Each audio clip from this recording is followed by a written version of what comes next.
Millions of Americans swear by chiropractors, and many physicians swear at them, claiming that chiropractors are unscientific and potentially very dangerous. My guests tonight represent both sides, and they're here to discuss what chiropractors can and cannot do for you. Please meet them now. First, Dr. Stephen Barrett is a psychiatrist, a consumer advocate, and a medical writer.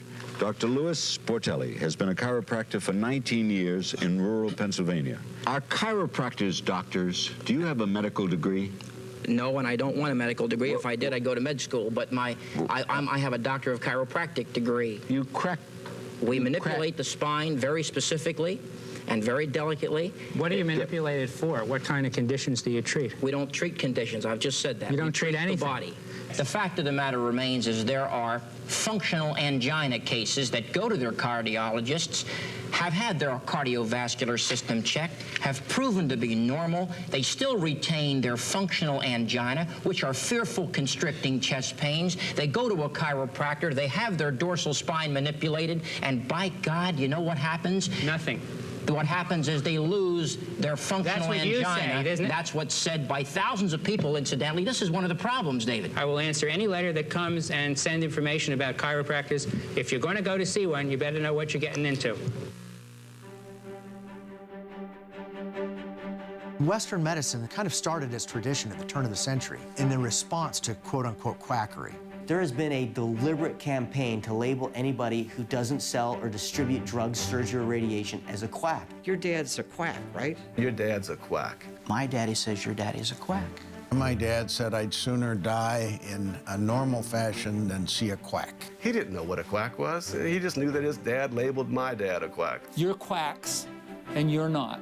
I kind of thought chiropractors were quacks. I don't know why I thought that, I just did. And I think I was like the general public. Chiropractors are bad, they're dangerous, quacks, pseudoscience. If you keep saying that often enough, people start believing you. Medical insurance used to not pay for any chiropractic. I mean, in the day, it was like, forget it, it's quackery. Quackery. Quacks. Quacks and charlatans, etc. Quacks! Almost any time in history, go to Copernicus, go to Galileo, they were considered quacks at their time when they innovated futuristic ideas that were aligned with higher truths. We were nuts. We were crazy. We were quacks. My choices were exploratory surgery or quack. I woke up the next morning and chose the quack. If helping somebody with a natural approach to healthcare versus a addictive, potentially fatal approach is quackery, then call me a quack every day of the week.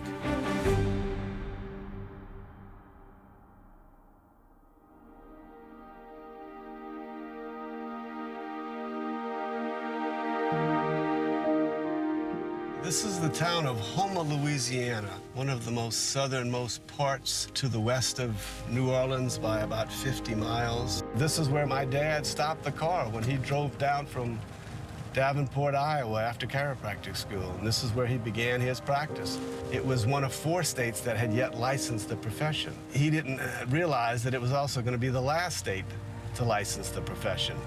And the reason being is that the AMA, Political Medicine, at that time had a committee who were charged with containing and eliminating the chiropractic profession. The chairman of that committee happened to be from New Orleans. He wielded great influence in the legislature and in politics in our state. And that's why Louisiana was the last state and why chiropractors in Louisiana were especially demonized. At the Chicago headquarters of the American Medical Association is the spokesman for the majority of its 110,000 doctor members, able publicist Dr. Morris Fishbein, who opposes any radical departure from long-established medical practice. We insist that the practice of medicine is a doctor's problem. The doctor is the only one entitled by training, by experience, and by law to take care of the sick. Medicine is still a profession. It must never become a business or a trade, never the subservient tool of a governmental bureaucracy. You can trace medical racism back to one man. His name was Morris Fishbein. He owned the AMA from 1924 to 1949. He was its executive director, the editor of its journals, He was dubbed the medical Mussolini by his contemporaries because he was such an effective tyrant. That was an environment that my dad and many other people were practicing in.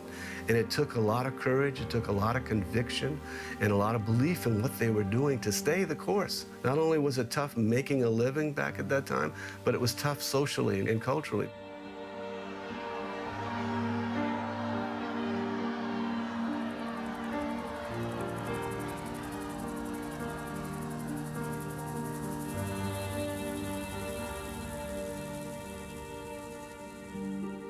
My older brother was killed in Vietnam. He was the first Louisiana soldier killed in Vietnam, and he's on the wall in the Vietnam Memorial as number 100.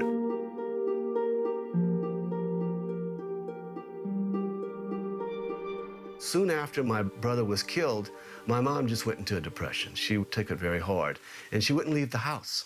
Dad finally got her out one night. He says, "Pat, come with me, we're going to bowl." He bowled once a week with a group of people in a bowling team. And Mom said, "Okay, I need to start getting out." And within 30 minutes, I recall them coming back home. And Mom had been visibly upset. She was still crying. She went into her room. And I looked at my dad and I says, "Dad, is it Raymond, my brother?" And Dad said, "No." He says, "There was a medical doctor who happened to be on the other team that we were bowling against. And he made a big stink that he wasn't going to bowl if a chiropractor was going to be on the other team." Your mother, in her state, she kind of went off on him. She says, "I just lost my son in defense of this country. I gave my oldest son up, and you're going to treat my husband and my family this way?" She was really upset about it, and Mom talked about that until almost her dying days. She used to always remember that one incident and how cruel and insensitive medicine could be to her and her husband. Part of this contain and eliminate strategy was they labeled chiropractors unscientific cultists. And that was in an era where the cultists were pretty nasty people. Chiropractors were put right into that boat. Cults back then were Charles Manson and the evil that he prevailed on those people in California. And then you had a guy like Jim Jones. Made all those people drink Kool-Aid. And they all died. It was a mass suicide. And they labeled chiropractors the same as they labeled those types of people. He had no idea at all that this new profession that he loved and he knew he was helping a lot of people with was going to be labeled a cult. Normal people in society would almost revolt when they saw a chiropractor coming because they thought these people were crazy. They were loons. They were cultists. That's what political medicine did to him and to all of his colleagues. We have a small local community hospital. I'd send patients up there for urinalysis and blood work. They refused to do my blood work on my patients. They refused to do a urinalysis for me. Later I find out that the joke up there was, well, what does a chiropractor want to do a urinalysis for? They probably don't even know what it tastes like. The more you begin to wonder, is there something bigger going on that I can't get my arms around? Every workers' compensation insurance carrier in the United States of America pays for chiropractic. Medicare pays for it. Did they decide to do that voluntarily, or did you ram laws through the state legislatures to get them to do it? When we get to the political power and American Medical Association, we'll talk about that. You didn't answer the question. Did they do it voluntarily? Well, of course not. They don't do anything voluntarily. The AMA in 1963 formed a committee on quackery whose goal and objective was to contain and eliminate the profession of chiropractic. And they did it in the most clandestine way possible. A Dr. Sabatier from Louisiana was a member of what was originally called the Committee on Chiropractic, but the powers that be said that sounds too noble. Change it to Committee on Quackery. So your young medical students, the day they opened their locker, ended up with a quack pack, telling the young, impressionable doctors-to-be, male and female, they were killing their patients if they allowed them to go near a doctor of chiropractic. He said, "You are going to get reports from many, many of your patients that they are going to chiropractors and getting help." Say something like this: chiropractors are like little puppies, cute, but rabid. They are killers. Do you solemnly swear the testimony you're about to give will be the truth, the whole truth, and nothing but the truth, so help you God? I do. Mr. Taylor, did you ever hear Dr. Sabatier use the term rabid dog or killer with respect to chiropractors? Not to my knowledge.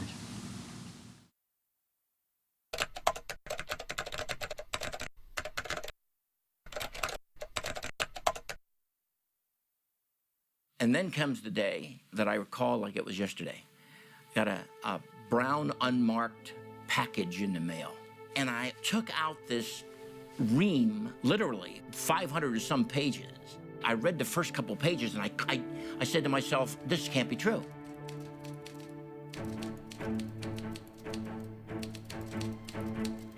It purported to be copies of original documents from the American Medical Association and other medical trade associations. They engaged in a nationwide, lengthy, widespread, illegal conspiracy to destroy chiropractic. This became dubbed Sore Throat. And Sore Throat decided that his very life might be in jeopardy, but he agreed to talk to a group of chiropractors at a seminar.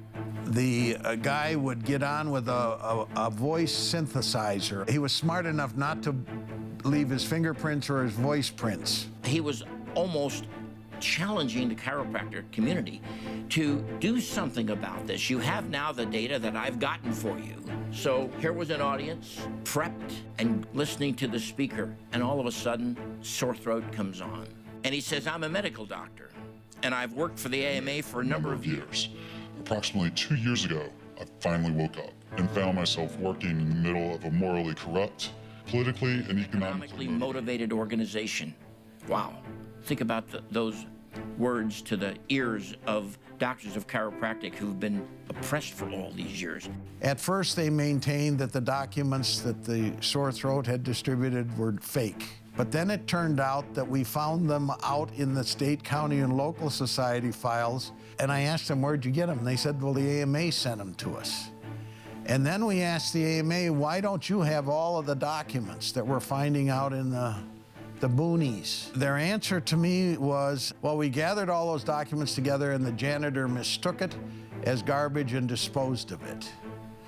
I'm a lawyer, I'm not an idiot. They were killing off enough people, so it didn't make any difference. Do you know how many they killed off? No, I don't know. In fact, didn't you search for the number of malpractice or deaths attributable to chiropractic on numerous occasions? No, I don't ever remember searching for chiropractic deaths. Isn't that something you'd want to know if you were making a statement that they were killing off so many people? I usually did know. You did know? What was the figure you were able to come up with?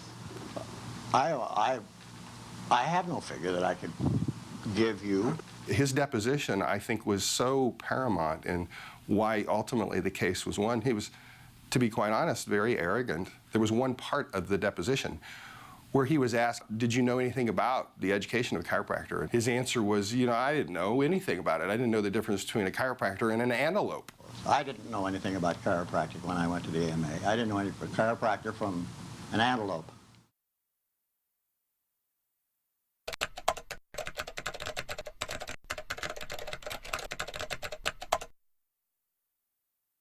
When one of the largest political organizations in the world targets you to contain you and eliminate you, and then uses all their powerful forces to bring you down, you better be darn strong to survive that. That's what this profession did. They survived that. And they instilled in those future generations that, yeah, someone's going to be a little skeptical, but there's a reason for that. Understand that reason and go beyond that. The essence of the findings was this was a profession that in its treatment and diagnostic methods was sophisticated in an area that had been overlooked otherwise in medical science. It was severely against the public interest that the professions were fighting with each other, with faults on both sides. The public and patients would profit so much from these professions actually working together rather than being involved in a marketplace battle. Does the AMA have power today? Of course it does. Does it have the kind of power that it had decades ago? The answer is no. The AMA's membership is down appreciably. Many physicians don't want to belong to the AMA. But the key is the AMA doesn't need the medical physicians for economic viability. Now, they've got hundreds of millions of dollars as a result of all the publications that they have. And then you take all the publications and multiply that by every pharmaceutical ad, and now you can start to see the inextricable tie between the pharmaceutical companies and the AMA. So from a money position, they're as strong as ever. There's a macro view. You could take a deep dive into the little pictures. You've got the medical industry, the pharmaceutical industry, the insurance industry, the legal industry, the food industry. You got government regulation. All these things interact and have impact on individual people's lives. And when you take a step back and look at the macro view, you recognize the whole thing's been doctored. But in order to understand all these individual pieces, you really have to take a step back and see the big picture. What plagues me every day was literally the millions of people who never went to a doctor of chiropractic because they had been brainwashed into believing that chiropractic was not credible. There's some things that are forgivable and some things that are not. I can't tell you how many times patients would come to me in desperation after they had been everywhere and would say, if I only would have known about chiropractic sooner.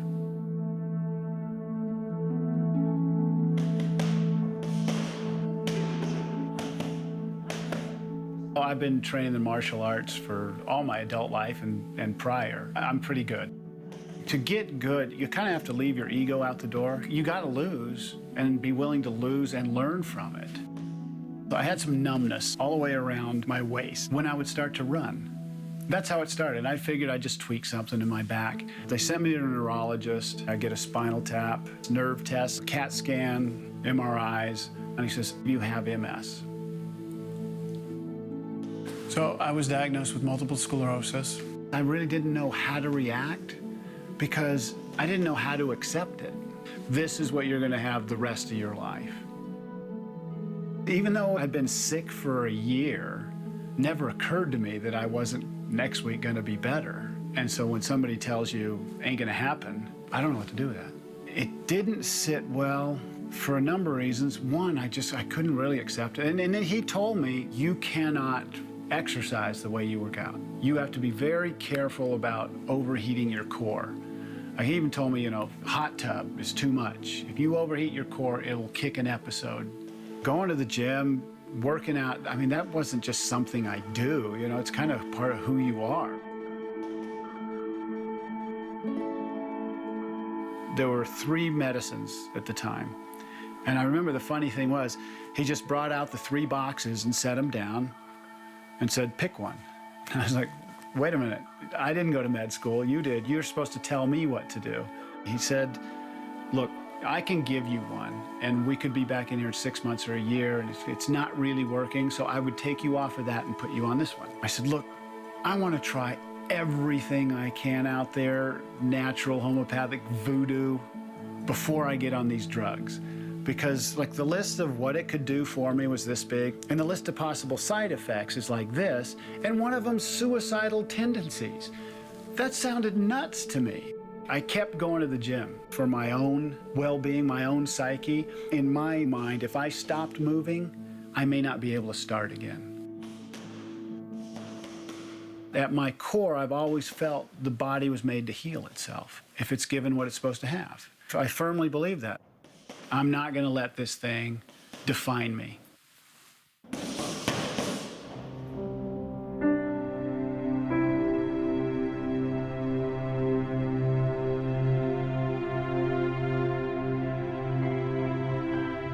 James, tell me why you want to live. What's important for you? How come you're here?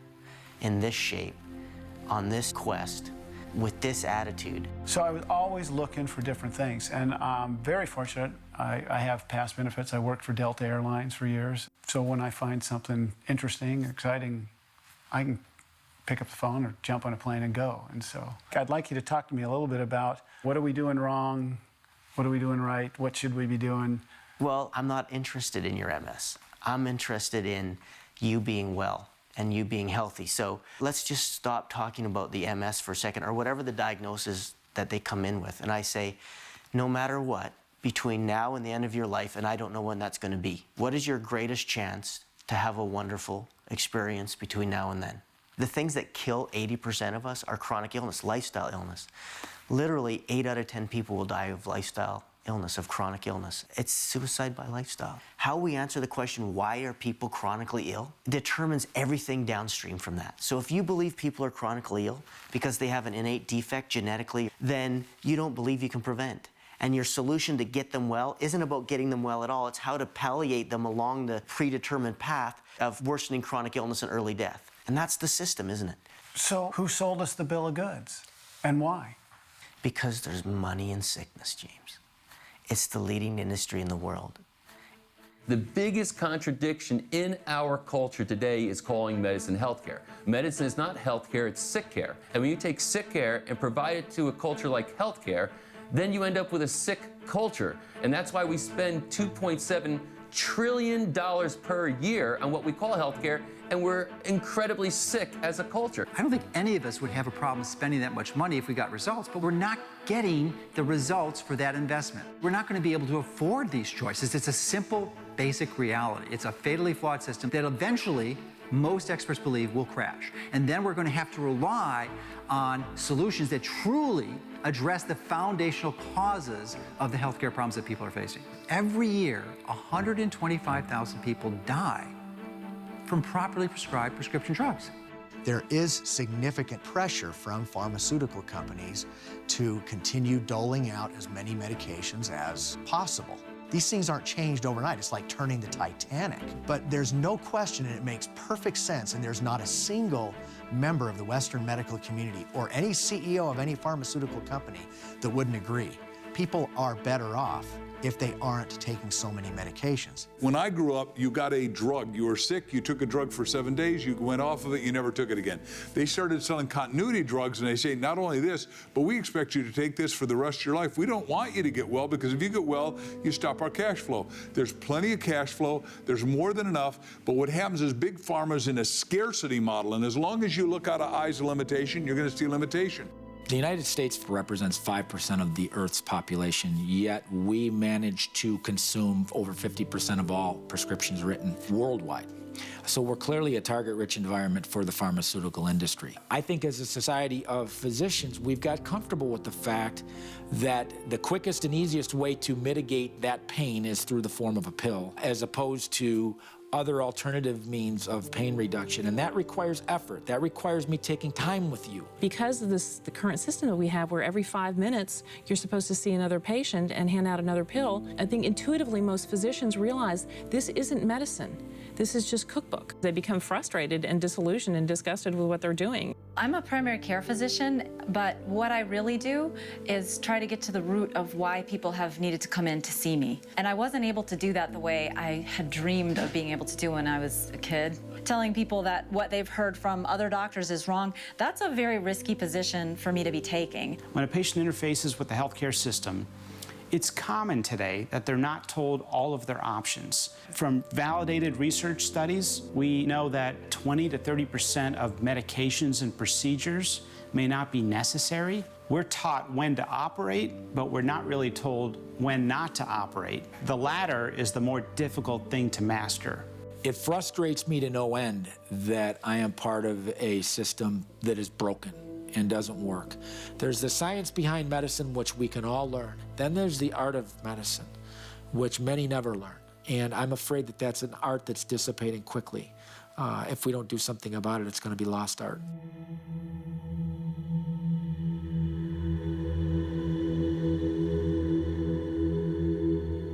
I've seen, I would say, a dozen doctors, so-called specialists in each of their fields: heart, spine, brain, everything. There is something inherently wrong deep down inside me. I know that.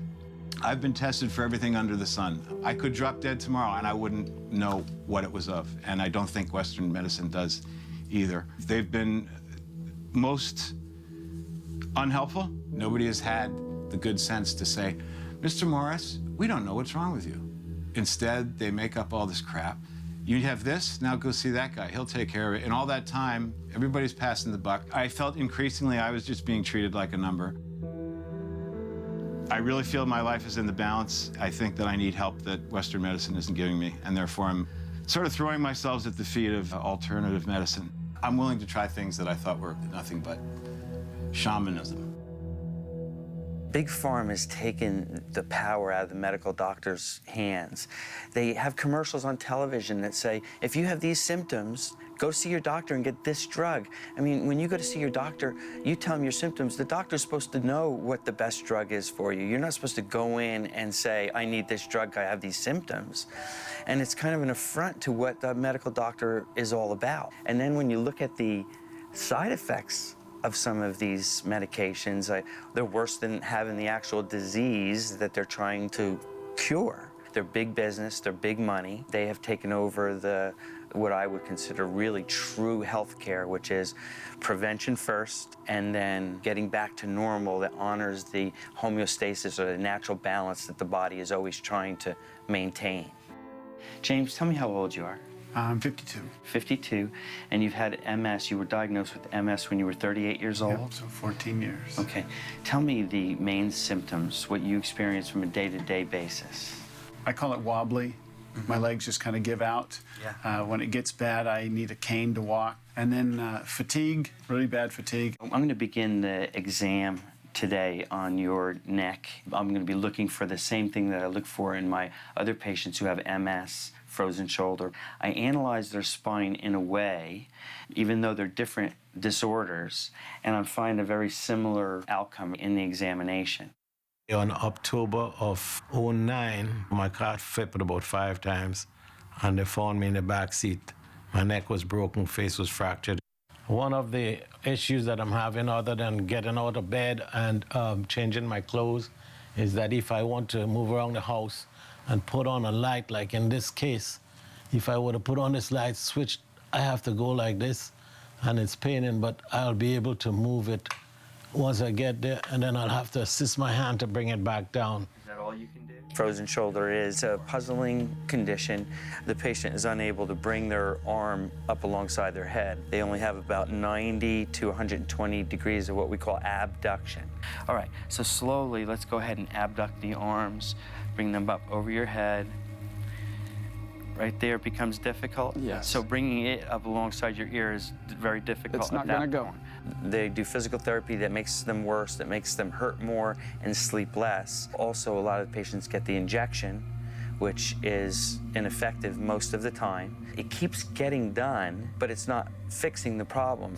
And I thought to myself, well, it may be a weakening or a malfunction of the spinal accessory nerve. And now I have this paradigm that I built in my head that the skull and the spine support a part of the nervous system that runs the shoulder. And go ahead and bring the arms up, see if they'll come all the way up. You gotta be kidding me. Yeah.